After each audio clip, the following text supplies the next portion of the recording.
बबलू बंदर अंधेरे में लड़खड़ाते हुए उस पुराने टूटी फूटी हवेली के सामने पहुंचता है।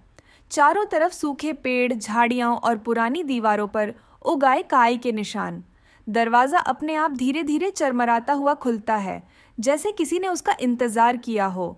वो अंदर कदम रखता है। हर चीज स्याह है, बस चीजों की आकृति दिखाई देती है।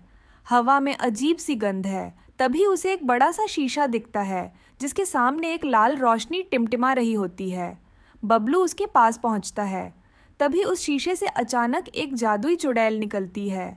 उसके बाल हवा में उड़ते हैं, आंखें चमक रही हैं और गले में लटक रहा है एक रहस्यमयी लाइट देता हुआ लॉकेट। चुड़ैल घूरते हुए कहती है, यहाँ क्या कर रहा है तू, बंदर? बबलू बनावटी हंसी हंसते हुए जवाब देता है, बस पुरानी जगह देखने का शौक है। चुड़ैल एक डरावनी हंसी हंसती है और धीरे धीरे शीशे में लौट जाती है। बबलू को लगता है कि ये वही लॉकेट है जो उसे चाहिए। वह दीवारों के पीछे छिपते छिपाते लॉकेट तक पहुंचता है, पर तभी उसे किसी के हल्के रोने की आवाज़ आती है। वो मुड़कर देखता है, एक छोटा कमरा और उसमें एक 13 साल की लड़की एक लोहे के पिंजरे में कैद है। लड़की थरथराती आवाज़ में कहती है, कृपया मुझे बचा लो, बहुत सालों से मैं यहाँ हूँ। बबलू थोड़ा हिचकिचाता है, फिर जल्दी से जाकर पिंजरे की कुंडी खोल देता है। जैसे ही वो लड़की को बाहर निकालता है, अचानक चुड़ैल उनके पीछे प्रकट हो जाती है। उसकी आंखों में गुस्से की आग जल रही होती है। एक तेज झटका और दोनों फिर से पिंजरे में कैद हो जाते हैं। पिंजरे में बैठे बबलू की सांसें तेज हो जाती हैं। लड़की धीरे से कहती है, उस लॉकेट में ही उसकी ताकत है। अगर वो टूट गया तो ये हमेशा के लिए ख़त्म हो जाएगी।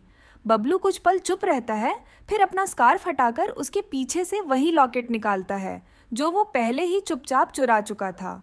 चुड़ैल चीखते हुए उस पर झपटती है, लेकिन बबलू झुककर लॉकेट ज़मीन पर फेंकता है और उस पर ज़ोर से पैर मारता है।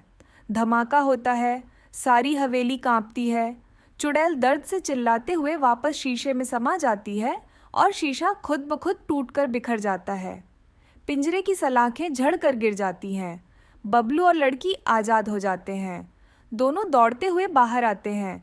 सूरज की हल्की किरणें अब उस अंधेरी हवेली पर पड़ने लगी हैं। लड़की मुस्कुराकर कहती है, तुमने मेरा जीवन बचा लिया, अब मैं आज़ाद हूँ। बबलू धीमे से मुस्कुराता है।